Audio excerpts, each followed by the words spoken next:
வணக்கம். வெள்ளை தாமரை யூடியூப் சேனலில் உங்களை வரவேற்கிறோம். தெளிவான ஒலியை பெற ஹெட்போன்ஸ் அல்லது இயர்போன்ஸ் பயன்படுத்தவும். இன்றைய நாள் நன்னாளாக இருந்து உங்கள் அனைவரின் ஆசைகளும் நிறைவேற எங்கள் வாழ்த்துக்கள். இன்னைக்கு நாம புராதன உலகத்துல பார்க்க போறது பாத்தீங்கன்னா கிங் ஆஃப் காந்தாரா அப்படிங்கிற தலைப்புல பார்க்க போறோம். கிங் ஆஃப் காந்தாரான்னா நமக்கு டக்குன்னு ஞாபகம் வர்றது நம்ம உடனே மகாபாரத காலத்துக்கு போயிடுவோம். அவ்வளோ பழசு இல்லை, அதுக்கப்புறம் நடந்தது. அதே மாதிரி அதுக்கு அந்த இடம் எப்படி, அந்த இடத்துக்கு பேர்லாம் எப்படி வந்தது, அதுக்கு முன்னாடி அதாவது மகாபாரத காலத்துக்கு முன்னாடி எப்படி அங்கே பேர் வச்சாங்கங்கிறது, அதுக்கப்புறம் பிற்காலத்தில் அங்கே என்னெல்லாம் நடந்திருக்குங்கிறத பற்றி ஒரு சின்ன இது பார்க்க போகிறோம். அதாவது இந்த கிங் ஆஃப் காந்தாராங்கிறது நம்ம ஆல்ரெடி சேனல் ஆரம்பித்த புதுசில் லெஜெண்டரி ஹீரோஸில் கிங் ஆஃப் பர்ஷியான்னு ஒரு கண்டென்ட் போட்டிருக்கோம், ஒரு வீடியோ. அதோட லிங்க் நான் டெஸ்கிரிப்ஷனில் ஷேர் பண்ணுறேன். இது அதோட ஒரு சம்மந்தப்பட்டு தான் வரும், அங்கே அந்த இடத்துக்கிட்ட இருந்து தான் வரும். என்னன்னா இப்போ நம்ம பார்க்க போகிற அரசரோட பேர் புஷ்கரசரின் அல்லது புக்குசாத்தி அப்படின்னு அவரை கூப்பிடுறாங்க. இவர் காந்தாரத்தை அங்கே தக்ஷசீலால இருந்து ஆட்சி செய்தவர் அப்படின்னு சொல்கிறாங்க.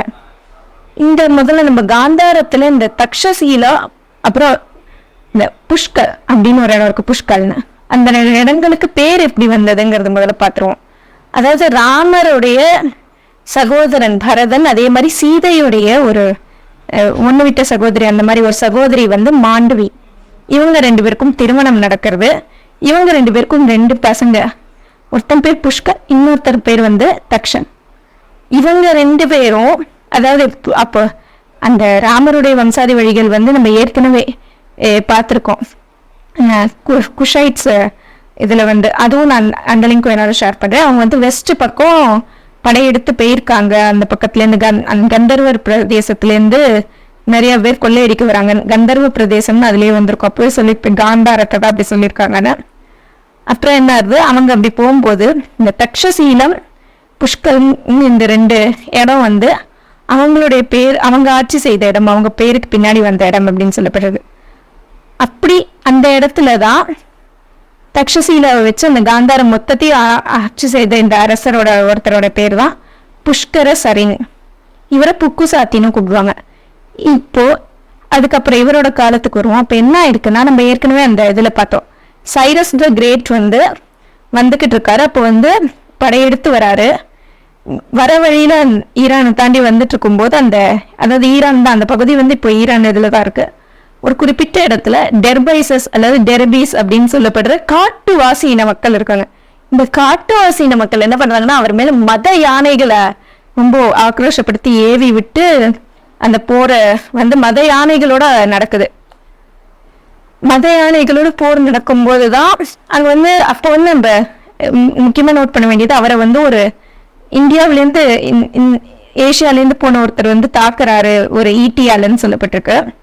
இந்த ஈட்டியை பத்தி நிறைய கேள்விகள் வர வாய்ப்பு இருக்கு. இந்த ஈட்டி அவர் மேல பட்டதா இல்லையாங்கிறதே ஒரு சந்தேகம். முதல்ல இந்த ஈட்டி மெயினா இப்ப நம்ம தெரிஞ்சுக்க வேண்டியது என்ன, அந்த ஈட்டியோட ஸ்பெஷாலிட்டி என்னன்னா, இது அயர்ன் ஏஜ் பீரியட்ல நடந்த ஒரு வார். 6th செஞ்சுரியில நடந்திருக்கு. 6th செஞ்சுரி பிசியில, கிமு 6ஆம் நூற்றாண்டுல நடந்திருக்கு, 500கள்ல. அது அயர்ன் ஏஜ், இரும்பு காலம். அப்போ அந்த நேரத்துல அந்த இரும்புல செய்யப்பட்ட ஒரு ஈட்டியோ ஏதோ வச்சு தாக்கியிருக்காரு. அந்த போர்ல தான் மிகவும் பலவீனமாயி காயமடைந்து அவர் போனார் திரும்ப. அப்போ என்ன ஆச்சுன்னா, இந்த புஷ்கரசரின் இல்ல புக்குசாத்திங்கிற அரசரும் அவரே இவங்களை எதிர்த்து போராடி இருக்காரு. ஆனா அவர்கிட்ட இவர் தோத்துட்டாருன்னு தான் சொல்றாங்க, சைரஸ் த கிரேட். சைரஸால முழுமையா ஜெயிக்க முடியல, ஆனா அவருடைய ஒரு சில பகுதிகளை கைப்பற்றி இருக்காரு. முழு நிலத்தையே ஜெயிக்க முடியல, சில பகுதிகள் மட்டும் கைப்பற்றினாரு. அதுக்கப்புறம் அந்த இடங்களுக்கு தான் டேரியஸ், சர்க்சஸ் எல்லாரும் ஆட்சி பண்ணாங்க அப்படின்னு சொல்லப்படுது. இப்போ இவரு சைரஸ் அதே இதை பின்பற்றி தான் அலெக்சாண்டரும் வந்தாருன்னு சொல்லப்படுது. இப்போ என்ன, இதுக்கப்புறம் இந்த போரெல்லாம் நடந்துச்சு இல்லையா, இதுக்கப்புறம் என்னாச்சுன்னு பார்ப்போம். அதாவது அந்த தக்ஷசீலா புஷ்கர், அதாவது அந்த கந்தர்வ நாட்டு மக்களுக்கு, காந்தாரத்தோட மக்களுக்கு தங்களோட அரசர் தான் ரொம்ப பிடிக்கும், ரொம்ப விருப்பமா, ரொம்ப நல்லா பார்த்துக்கிட்டாரா. அப்படி இருக்கும்போது அவருக்கு ஈஸ்ட்ல மகதம்னா இப்போ இருக்க அந்த பாட்டலிபுத்ரா, பாட்னா, அந்த ஏரியாஸ், உத்தரப்பிரதேஷ் அந்த ஏரியாஸ், அங்க பிம்பிசாரன் ஒரு அரசர் இருந்திருக்காரு. இந்த பிம்பிசாரரும் இவரும் நல்ல நண்பர்களா இருந்திருக்காங்க. அவங்க 2 பேருக்கும் நடுவுல ட்ரேட் ரூட்ஸ், வணிகம் மிக நல்ல முறையில இருந்திருக்கு. அதே நேரத்துல இன்னொரு அரசாங்கமும் இருந்திருக்கு. அந்த எங்கன்னா புத்தருடைய தகப்பனார், அவருடைய ஆட்சி இது. புத்தர் இருந்தது அவரோட இதுதான். அப்போதான் புத்தர் இவங்க காலத்துலதான் இருந்திருக்காரு. பௌத்த மதம் மெதுவா பரவிக்கிட்டு வந்திருக்கு. அப்ப என்ன ஆகுது, அடிக்கடி இவர் பிம்பிசாருக்கு பரிசுல அனுப்புவார, பதிலுக்கு பிம்பிசார் ஏதாவது அனுப்புவார பரிசு. 2 பேரும் நல்ல நெருங்கிய நண்பர்கள். இந்த வணிகம் வந்துட்டு போறது இல்லையா, இவங்க வணிகர்கள் வழியா இந்த மாதிரி நிறைய ஒருத்தருக்கு ஒருத்தர் பரிசு அனுப்பிப்பாங்களாம். அப்படி அனுப்பிக்கும் போது ஒரு முறை பிம்பிசார் அனுப்புற ஒரு பரிசு கண்டு இவர் ரொம்ப சந்தோஷப்பட்டாரு. இவர் அனுப்புற பரிசு கண்டு பிம்பிசார் ரொம்ப சந்தோஷப்பட்டாரு. இப்படியே இருக்கும்போது ஒரு முறை பிம்பிசார் என்ன ஆறுது, இவருக்கு நல்ல பரிசுகள் அனுப்பணும்னு நினைக்கும் போது திடீர்னு அவருக்கு ஒவ்வொரு முறையும் என்னென்னமோ அனுப்புறவர். இவர் ஒரு முறை புத்த பிரானுடைய தத்துவங்கள், கதைகள், அந்த மாதிரி விஷயங்கள்லாம் இருக்கும் இல்லையா, நிறைய பாடங்கள், அந்த மாதிரி ஒரு சில ஏடுகளை எடுத்து பிம்பிசாரர் இவருக்கு அனுப்புறாரு, புஷ்கரசரனுக்கு. அவரும் அதை வாங்கி படிக்கிறாரு. இதுக்கு இடையில இன்னொரு என்ன இருந்ததுன்னா, சைரஸ் 2 முறை படையெடுத்திருக்காரு. 2வது முறையே அவரால் முழுமையா வெற்றி பெற முடியல. அப்புறம் தான் காயப்பட்டு போயிட்டாரு. இவர் இங்க இந்த எப்படி இருந்தாலும் அதுக்குள்ள பாண்டவர்களுடைய வம்சாதி வழிகள், அவங்க இதுல இருக்காங்க, இனக்குழுக்கள், அவங்கள அவந்தி இந்த மாதிரி பல பிரதேசங்களை ஜெயிச்சிருக்காரு, கேகேஎம் இதெல்லாம். அப்போ இவங்களுக்கு ஒரு ஸ்டேஜுக்கு மேல அரசர்களுக்குலாம் அது கொஞ்சம் அன்ஈஸியா தான் இருக்கும். திரும்ப திரும்ப ஜெயிச்சுக்கிட்டே இருக்கும், போருக்கு போயிட்டே இருக்கும், அவங்களுக்கு அதெல்லாம் பிடிக்காது இல்லையா. இதை படிச்ச உடனே இவருக்கு மன அமைதி கிடைச்சு தான் துறவரம் பூண்டிடணும் அப்படின்னு ஆசைப்படுறாரு. அப்படி நினைக்கும் போது மக்கள் இவர் பின்னாடி வர, நான் அவங்க ராஜா இல்லைன்னு விரட்டி பாக்குறாரு, நவரவே இல்லை.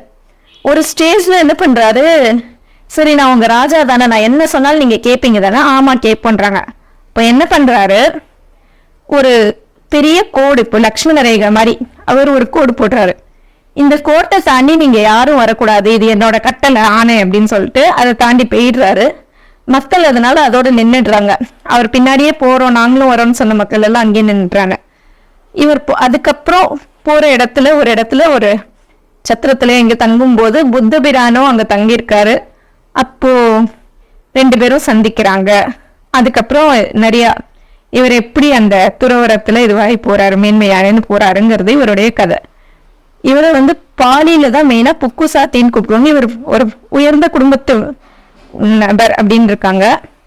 ஆனா பலரும் கண்டுபிடிச்சு சொல்லியிருக்கிறது என்னன்னா, புக்குசாத்திங்கிறது புஷ்கரசர தான், அவர் தான் இப்படி சொல்றாங்க, 2 பேரும் ஒண்ணுதான், இவர் தான் அங்க போனவர் அப்படின்னு சொல்றாங்க. உங்களுக்கு இந்த வீடியோ பிடிச்சிருந்தா லைக் பண்ணுங்க, உங்க ஃப்ரெண்ட்ஸோட ஷேர் பண்ணுங்க, உங்க ஃபீட்பேக்கை கமெண்ட் பண்ணுங்க. இதே மாதிரி இன்னும் நிறைய வீடியோஸ் பார்த்து நம்ம சேனலை சப்ஸ்கிரைப் பண்ணி கூடவே பக்கத்துல இருக்க பெல் ஐகான் பிரஸ் பண்ணுங்க. நன்றி.